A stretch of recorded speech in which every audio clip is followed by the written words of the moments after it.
Good morning, Uganda. Welcome to the agenda and welcome back from that break.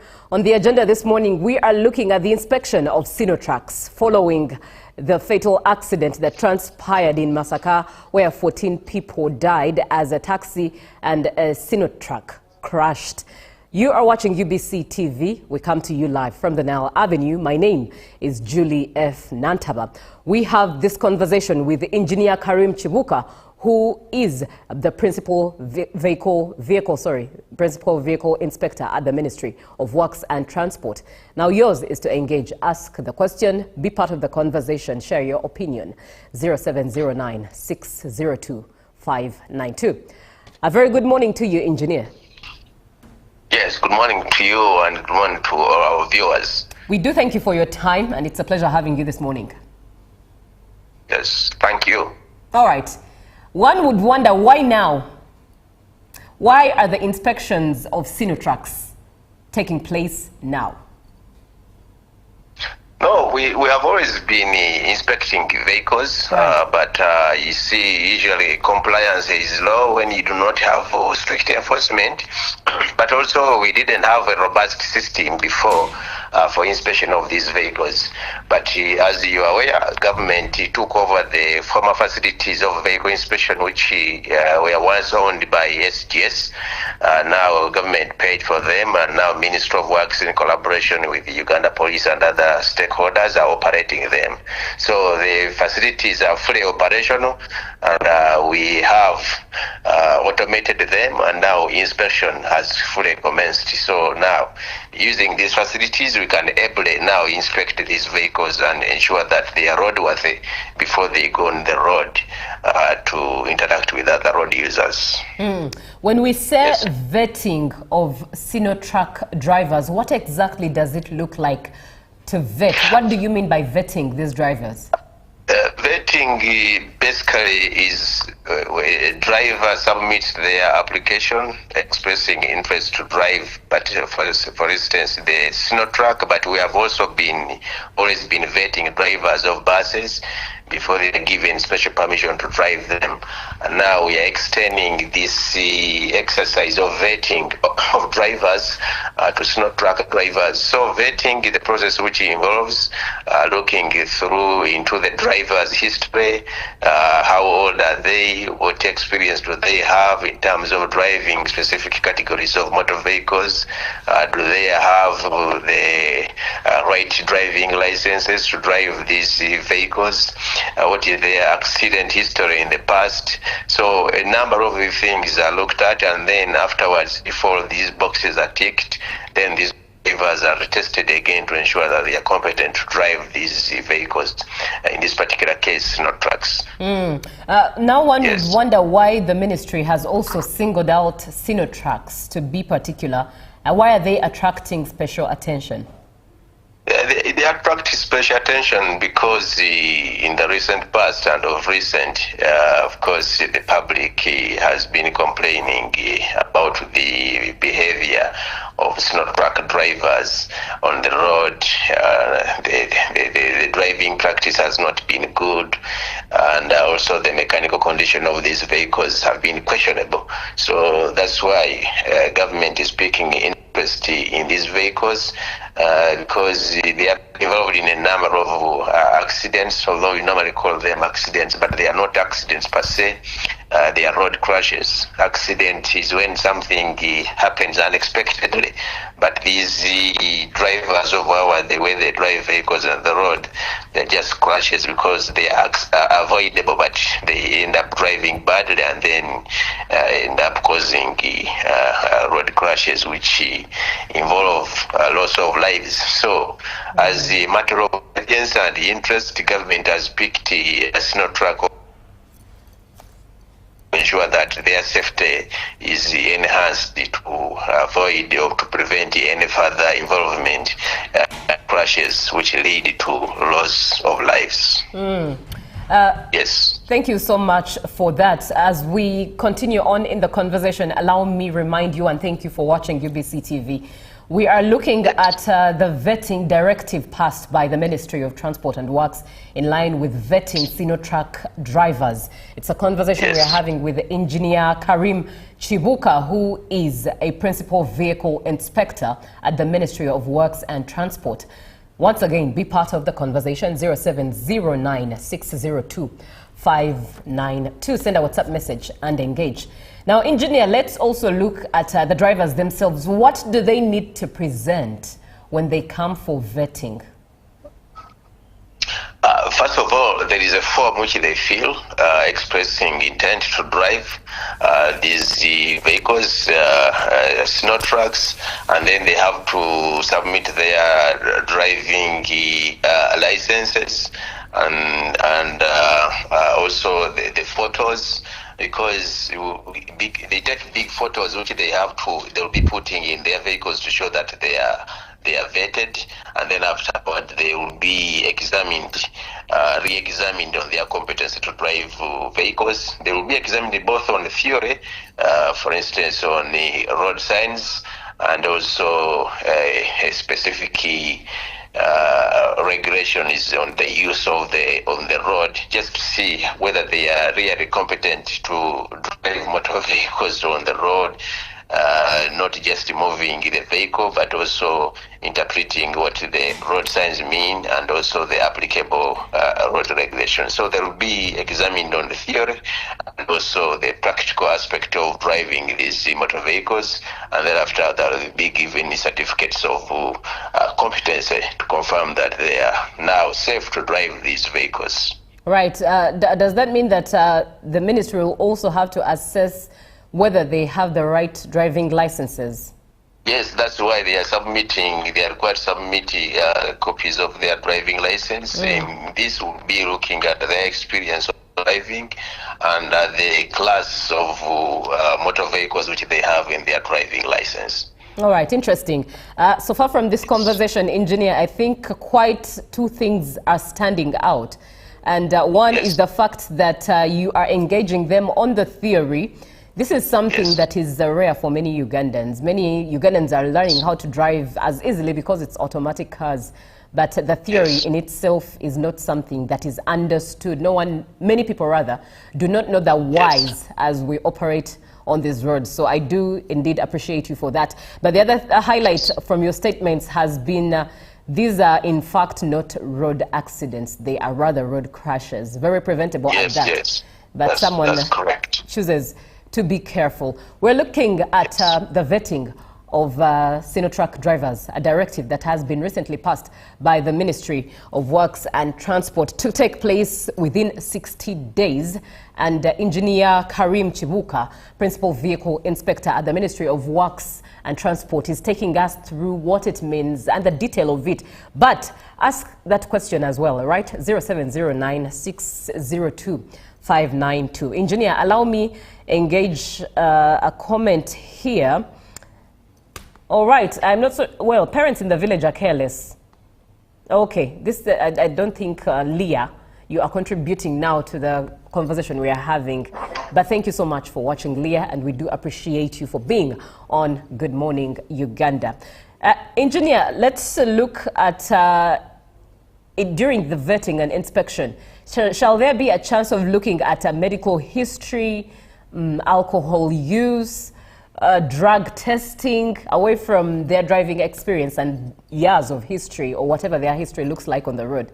Shall the health factor come into play? Hello? Yes, the health factor will come into play, and thank you for really singling this out. It's kept my attention because, as you are aware, most of these drivers, the way they drive their vehicles, it's like as if they are mad people. So for some of them, may be prompted actually to take them for medical checkups, including their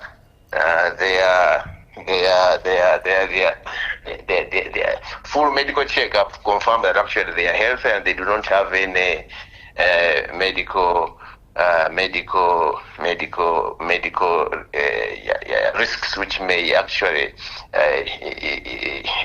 find these drivers are not able to drive these vehicles when actually they are driving. So the medical checkups will be carried out on them, because most of them, some of them drive like mad people. Some might actually be tempted to take them to Butabika for checking them as far as their functionality of the heads are concerned. Mental status of their head is concerned, because the way they drive these vehicles might think that some of them are mad people.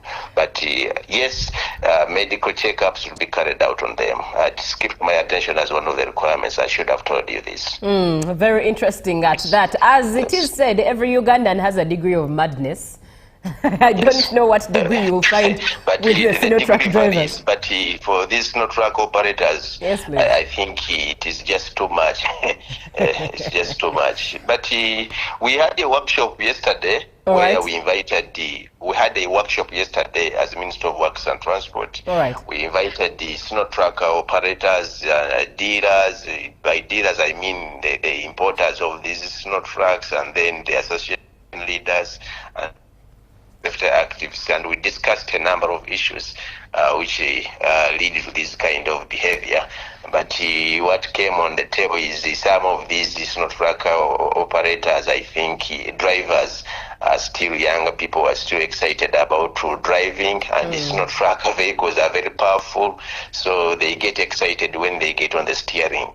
But one of the resolutions which we make is we are going to actually make stringent conditions. If someone causes an accident or road crash, it is going to be very expensive for them as drivers, and also if the operators are not really putting into strict conditions for the operation of these drivers, they also be held liable. So it's not going to be business as usual, and because the owners of these vehicles are also going to be held liable, we need them also to give appointment letters. In fact, this is another requirement for them to be vetted. They should be getting formally appointed by the owners of these Sinotracks, so that they are also held liable in case of a road crash where people's lives might be lost. So we are going to reform this industry so that it is safe for road users. All right. Now, allow me engage a comment from a viewer here who says, good morning. Yes. Good morning, Uganda. I doubt the inspection will be effective. Why are we focusing on only Sinotracks? Are they the only heavy-duty trucks on the road? Do you see the number of young boys driving these trucks without permits in the night? Are these trucks themselves roadworthy? This is a comment and questions that come through from a viewer this morning. Could you please speak into them? Yes, it's good that these questions are coming up. Yes, let me give clarity. The generic name is actually the heavy dump trucks, okay? But the majority of the public, they know Sinotrack because these are the commonly known heavy dump trucks. But we have a number of other brands, because Sinotrack is a brand, and we have a number of other brands on the market of similar construction, which include the Shackman, Ho-Ho, and among others. So the concentration is going to be on the heavy dump trucks, but the leading name is Sinotracks, but not only Sinotracks per se, but across all heavy dump trucks, they are going to be their operations on the road is going to be reformed, okay? And somebody asked whether they are roadworthy. Yes, we are going to, yesterday's workshop which we had about the operations of the Sinotrack, we agreed that all Sinotracks in the country are going to is beginning 17th August, that is Monday, next week, up to I think 16th October 2026. So we are giving them 2 months comply with inspection. Anybody who will not have brought their vehicle for inspection at our vehicle inspection facility in Namave or Kawanda, they will be held liable. All right. Does the Ministry of Health does the Ministry of Works and Transport have actual data on statistics of how many accidents have been caused by heavy-duty trucks? Yes, statistics are there. We have been having we have accidents statistics about these road crashes. It may not be having them offhand right now, but the most recent one where a snow truck vehicle was involved is the one which occurred on the 3rd August. 3rd August on Masaka Road, leading to loss of 14 lives. But we have statistics about these snow trucks, and we can also share them with the public. Interesting therein. Yes. Now, we've looked at the inspection and the vetting, to be specific, for sino truck drivers, or as is supposed to be, heavy-duty truck drivers. But let's look at the trucks themselves. Is there a chance that the trucks themselves will be inspected? And what shall be inspected within those trucks? What shall you be looking out for? First of all, yes, the trucks will be inspected.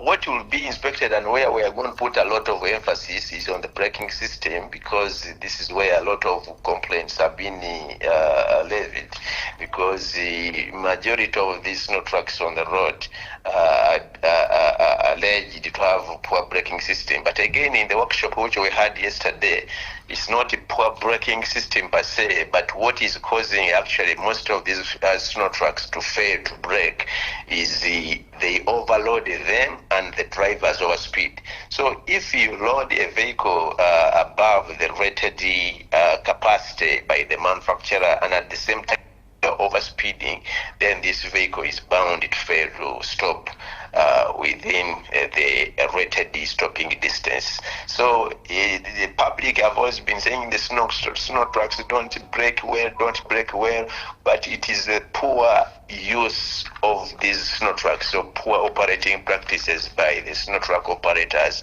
that lead them not to effectively brake, because they overload them and also they overspeed. So the combination of the two things lead to poor braking efficiency at the end of the day.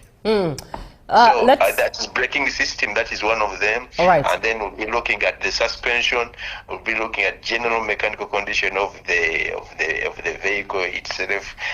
Then we'll be looking at the tires, because we've also got information that majority of these snow trucks are using tires which are not rated, not specified by the manufacturer. So there is a lot of change change of specifications of tires other than those specified by the manufacturer. And why they do this is because they want to overload, because the tires which are specified by the manufacturer cannot support the overload which they normally want to carry. So we are going to be looking at the condition and specifications of the tires, and also the headlamp aim, the lights at night when they are driving. They shouldn't be dazzling other road users, among other things that will be interest of our inspection when they come at our facilities. All right. 60 days have been given to the drivers, or it's when the operation is expected to take shape. What exactly is happening in 60 days? Break it down for us, please. What is actually happening in 60 days included the two things we have been critically talking about.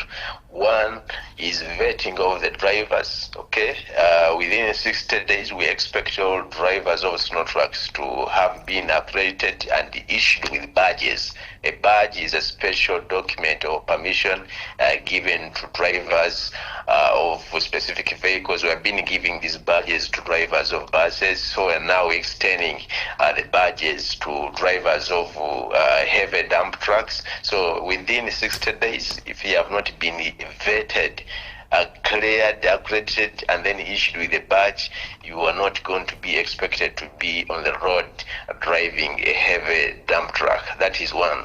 Then two, within 60 days, we are going to ensure that all the vehicles are inspected, and clearly emphasizing on the issues of inspection items which I've just talked about, for the braking system and the likes.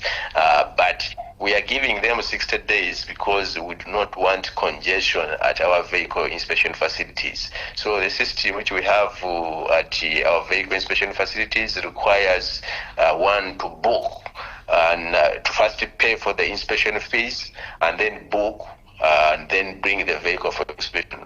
We are providing a booking system because we do not want stampede at the vehicle inspection facilities. We don't want people to come and line up. We know these are commercial vehicles. When you tell them to come at the same time, then they will be lining up and will not be able to serve them within a short time frame, which is in line with our client charter of about 30 minutes. Within 30 minutes, we should be able to have served you, and then given you a certificate of fitness if you pass the inspection. But if you fail the inspection, we give you a defect report indicating the items which the vehicle has failed, and then you go back and repair the vehicle, then bring it back for inspection. But what is critically important, that the vehicle inspection fee is 60,000, okay? And this is paid in banks, or in banks, you are gazetted banks, either or online, because this money goes to your account. So for you, when you're coming to our vehicle inspection facility, we do not accept cash.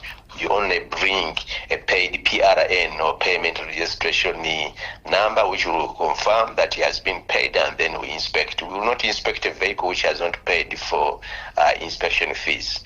But also critically important is, if a vehicle fails the inspection, we will give them 2 slots of free inspections when they bring back their vehicle for inspection within 30 days. All right. Could you please reiterate the amount that is supposed to be paid for inspection? The amount that is supposed to be paid is 60,000 right. for those heavy dump trucks, okay? But if by heavy dump trucks, I mean vehicles which range between 10 tons and above, okay?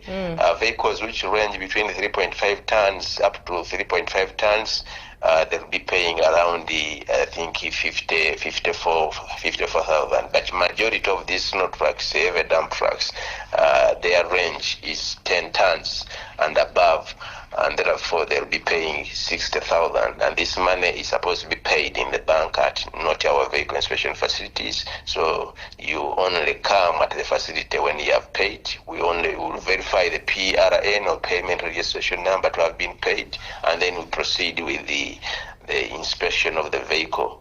But critically important, I want to reiterate, is if a vehicle fails the inspection, okay, then there will be the vehicle owner, they will be required to take back the vehicle for to undertake repairs, and then afterward they bring back the vehicle for reinspection.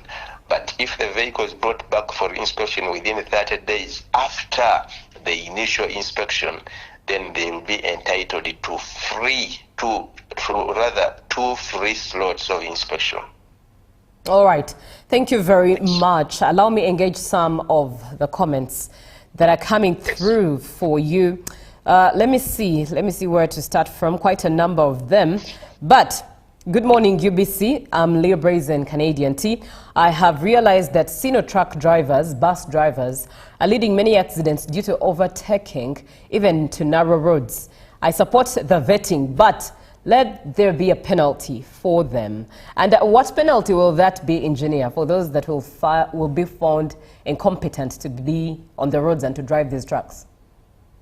The penalty is, of course, the vehicles will be impounded if we find someone, because like I told you, before any of these heavy dump trucks are taken on the road, the drivers are expected to have appointment letters from the owners of these vehicles. So if and an appointment letter can only be given to someone who has already been vetted and they have a badge. So if someone doesn't have a badge, they cannot get an appointment letter, meaning they are not qualified or they are not competent enough to drive these vehicles. So if you find a vehicle on the road being driven by someone who is not vetted and having a badge and then with an appointment letter, that means the owner of the vehicle is not compliant with the government requirements, and therefore the vehicle is also on the road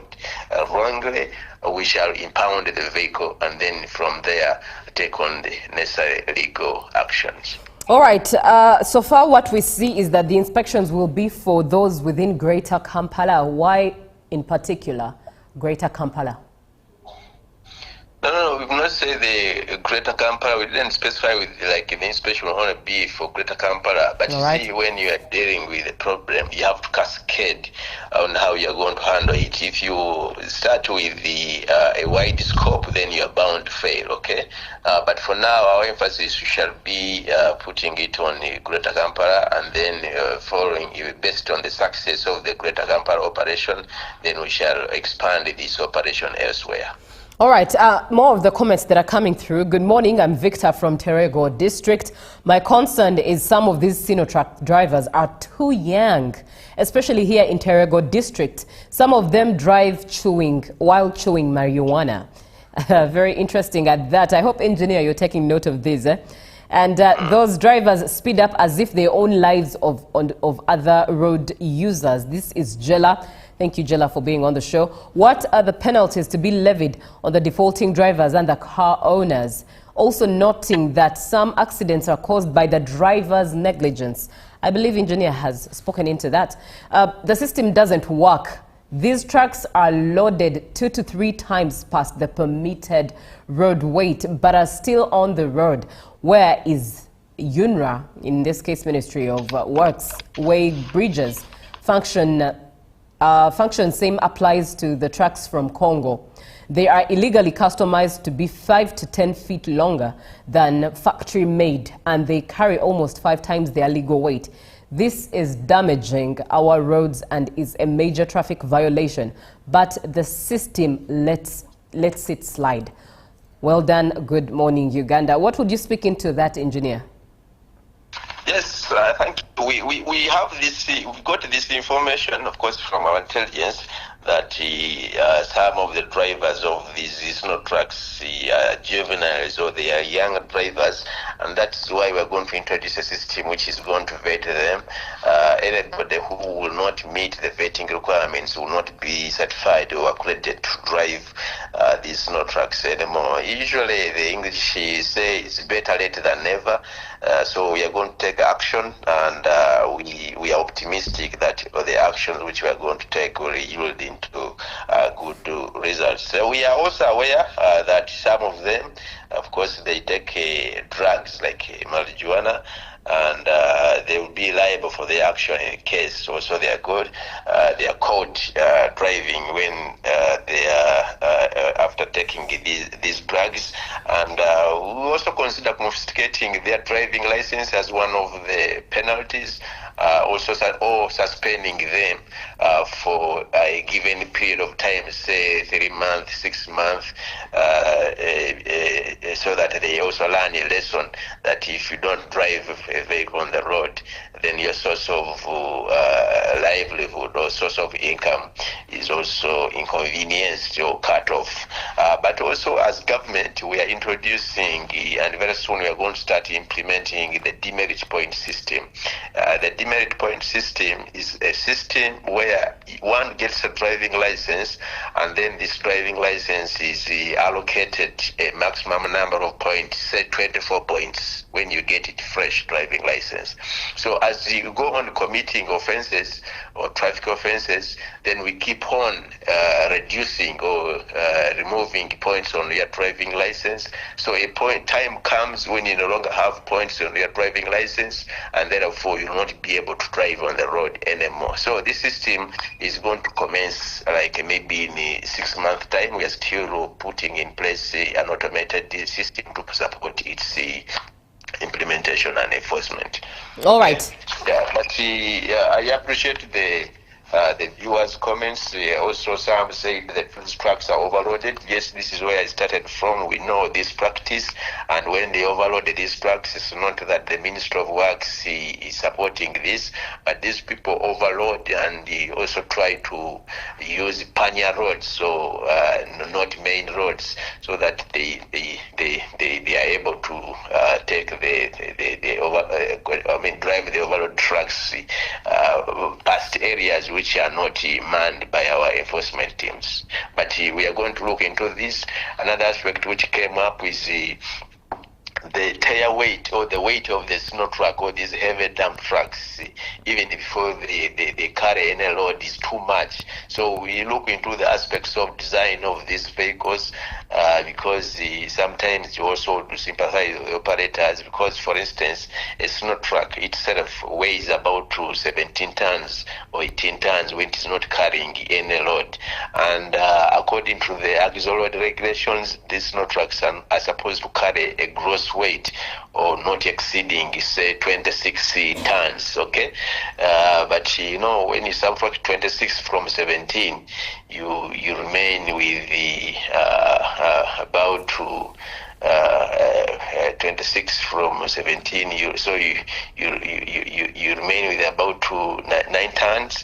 So you see, that's the payload. So that's why they are forced to always overload, because they want to increase the payload, and they end up overloading this back. So by the way, we are going to constitute also, as government, we are going to constitute a multi-sector team. Multi-sector team, I mean a team which comprises technical officers from a number of government agencies, ministries and departments, but also include the representation from the private sector to comprehensively investigate the operations of these heavy dump trucks, and also make recommendations to government on the way forward on how to improve their operations in the future. All right.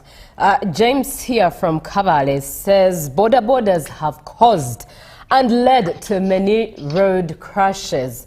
When is the Ministry of Works and Transport planning on vetting borders? Yeah, the plan is being cooked in collaboration with other stakeholders like KCCA. The vetting and reorganization of the operations of borders plan is being hacked, and then it will be shared with the general public in the due course. For now, I may not divide the details, but the plan is underway and it will be shared with the general public in the due course. All right, and I think in the same spirit you are answering someone who comes through. This is Taremwa Ezra, who says, good morning, Ugandans. Thank you, Mr. Karim, for that program. Not only Sinotrack drivers should be vetted, but also taxi drivers. They are also mentally ill. Now, another viewer comes through and says, good morning, Uganda. I'm James, a traffic officer in Masaka. Those Sinotrack drivers carry many passengers inside the cockpit that interferes with the driving. Something for you to take note of, engineer, and of course for law enforcers. Phillips from Karamoja, tarmac from Moroto to Soroti is getting damaged due to overloading of Sinotracks. They load limestone beyond capacity. What does the ministry say about this? Why are way bridges not used? Engineer, Karamoja is complaining. Yes, I've taken note of this because I cannot now, I don't know what is happening that side, but I will convey this information to our Department of National Roads. They are the ones who are in charge of enforcement of way bridges, but we are with them in the workshop yesterday. They said they are going to intensify their operations to curb overloading of these snow trucks. But we apologize, and we're also concerned about the overloading of these snow trucks if we are not in those areas to enforce. All right. There's a solution here that's being given by Alex from Arua, who says Ministry of Works should open a toll-free number or toll-free numbers and share them with the public to allow joint implementation, because a lot happens on our roads, and perhaps community policing would be something to look into. Is that something that you would consider, Engineer? Yeah, when we interact with the public, usually is one of the primary purpose or objective is to get views of the stakeholders. So such a view, which is of great importance, of course, we welcome it, and we are going to take it as one of the considerations as a priority. All right. John Guomajo from Lira, thank you so much for watching. And you say, good morning, BBC. Well, this is UBC. You say, my question is, when companies repeatedly violate basic safety standards, what statutory fines or criminal penalties exist to hold executives directly accountable? Over to you, Engineer, on that very pertinent question. Yeah, you see, people buy these vehicles to make money. Okay, they buy vehicles, give them to drivers, and to make money. Okay, so the penalty which you'll be giving to perennial violators of our regulations or our operational requirements is we ban the operation of your trucks for some time, and then you feel it. We have been doing this to bus operators. When you cause an accident, we ban the operation of the entire fleet, and then you feel it. So in the future or next time, you are forced to comply with the requirements. So that one, we hope it will bring some sanity within the industry. All right. We do appreciate you for giving us your time and speaking into this very pertinent issue where Sinotrucks have been given a directive by the Ministry of Works and Transport to be vetted in 60 days. Thank you so much, Engineer, for getting on the show. That is Engineer Karim Chibuka, who is the Senior Principal Vehicle Inspector at the Ministry of Works and Transport. Any parting shots you would want to leave Ugandans with regarding the same conversation? Yeah, the parting shots is I want to thank the Ugandans for being concerned citizens, but for us who are into road safety, we have our slogan that road safety is the shared responsibility. So every party, every person, everyone has a role to play. So by sharing these views, it is an indicator that we are sharing views to ensure that the road safety is improved, and we shall continue to work together with the general public to ensure that the safety of all vehicles operating on our roads is enhanced, not only for these heavy dump trucks, and also urge all drivers of vehicles on the road to have the right attitude when they are there, not to drive recklessly, because reckless driving and not following the regulation is one of the biggest causes of road crashes. But for snow trucks and heavy dump trucks, I want to, on behalf of the Ministry of Works and Government, we want the public to support us, and I also appreciate someone who said you should come up with a toll-free line, so that we get the views of, the reports of violators on the road, and then we take drastic action on the road. So we are urging all operators of snow trucks or drivers to come to the Ministry of Works and ensure that their drivers are vetted, and also all their vehicles are inspected within the given period of 60 days, effective 17th August 2026 up to 16th October 2026. All right. Thank you very much, Engineer Karim Chibuka. It's been a pleasure having you on the show. And thank you so much to our dear viewer for being on the show and being part of Good Morning Uganda. Always a pleasure doing this. Being a Thursday is a reminder that tomorrow is Good Morning Uganda, the Friday edition. So look forward to one light and engaging, but one that keeps the version and the vision to inspire Uganda. That will be Good Morning Uganda, the Friday edition. For now, for God and my country. Good morning.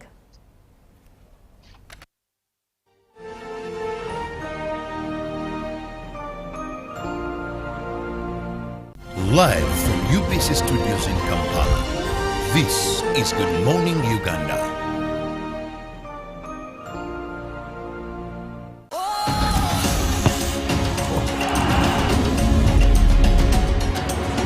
All of Africa, welcome everyone.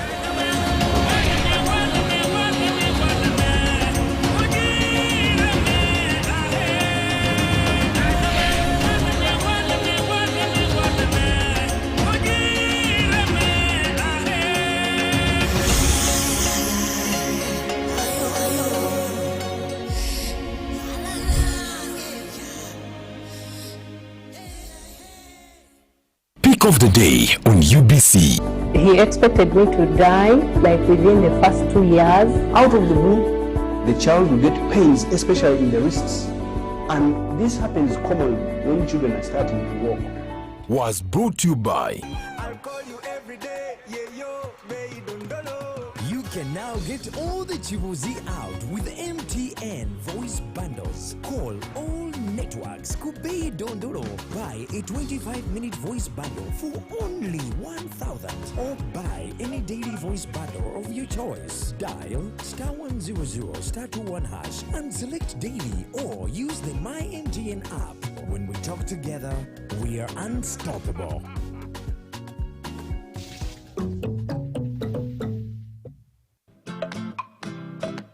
Uganda's coffee story is an exciting phase through the Government of Uganda funded National Coffee Seed System Project, the National Coffee Research Institute, NACORI, under the policy guidance of NARO, works with MAIF, Coffee Department, registered nursery operators, and farmer groups to deliver quality coffee seedlings to farmers. Introducing Next Wave, the next generation of coffee. Chituza Robusta coffee varieties with higher yields, drought tolerance and resistance to diseases. As Uganda's coffee exports grow from 3.5 million to over 8.7 million bags, NACORI research is helping drive productivity, quality and competitiveness. Beyond production, NACORI is unlocking new opportunities through coffee value addition, creating innovative products and higher incomes for farmers, processors and entrepreneurs. By developing unique flavor profiles and world-class coffee innovations, NACORI is helping Uganda's transition from exporting volumes of coffee to exporting value. NACORI's innovations undergo a rigorous research process that makes them sustainable for the next generation. Drought-tolerant coffee varieties that are cultivated, planted in Uganda's drought-prone areas. NACORI, research, innovation, prosperity. My question is, what is the difference between rental tax and income tax? How comes I'm paying both taxes on my own premises? If you want to have a tin, but you are not making any income from your business, you should take on the obligation to continue filing your nil return. Commissioner General, to invest in taxation. When people understand taxes and they know the importance of taxes and they know the fair assessment of these taxes they're supposed to pay, I think everybody will embrace taxation. As banning groupage cargo, clearance protects small traders who cannot afford